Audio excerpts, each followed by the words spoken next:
And this may be our lifetime. So essentially what you're doing is you're placing tools on the shelf. Screwdrivers for screws that haven't been invented yet. Exactly that. Except it's a good tool. Its use will depend upon someone who has that particular view of need. Well, it's a wonderful thing. Where do you hope to be in 10 years or so with all of this? Probably starting on a third book. Do you think, I know you're working on a book about legalization and... Not actually. I'm working with a group who is more or less funded to make arguments that would be raised, to address arguments to be raised in the legalization process. What would be the answer of how drugs would be legalized? How would it be made available? Should it be an open supermarket? It should be under some sort of governmental control. And it's a research, more than that, a policy group studies setting up for that. I think it's futile in the present state. In terms of practical impact. I don't think anyone's going to seriously entertain legalization. So it may be a futile process, but it's a fun process. Because in the process you begin evaluating your own relationship with drug law, drug regulation, drug control.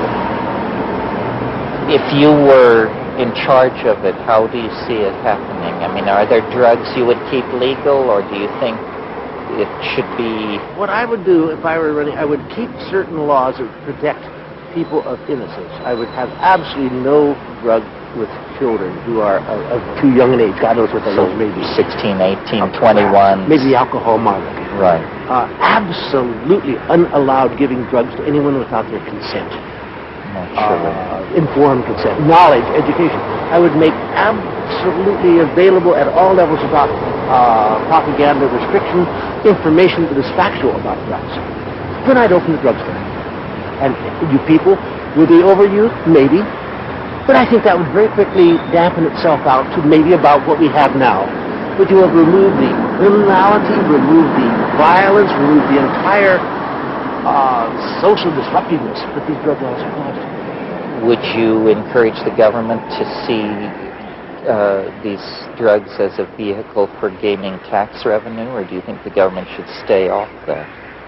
Probably some tax revenue would be valid, as with other drugs of abuse, other things of abuse. Similarly to alcohol and tobacco. It's a good model, and perhaps it's a valid one. Well, that's pretty much what I suggested in my book, but I agree with you that it's easy to sit down and come up with a fine plan, overcoming the political hurdles of an American... People have too much to benefit on the laws being what they are, and even becoming more intense. And until you change that motivation, that reward... Yes, well, the most cynical and the most naive people in America are keeping the drug problem going. The most cynical by dealing and importing drugs, and the most naive through the kind of Christian terror of... Look at the monstrous industries that have been built up with it. The drug urine screening, shameful. Right. But they're multi-billion-dollar things. This kit, that GCMS, this instrumentation, these people who make little wax urine bottles. It's becoming, there's no justification for urine screening at any time of anyone under any circumstance on a random basis. Well, and the notion that in a democratic society people would get into that kind of thing is incredible, I think. It's completely contrary to the principles of that society. The assumption of innocence.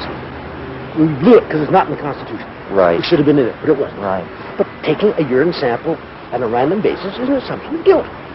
Well, but what is in the Bill of Rights is life, liberty, and the pursuit of happiness.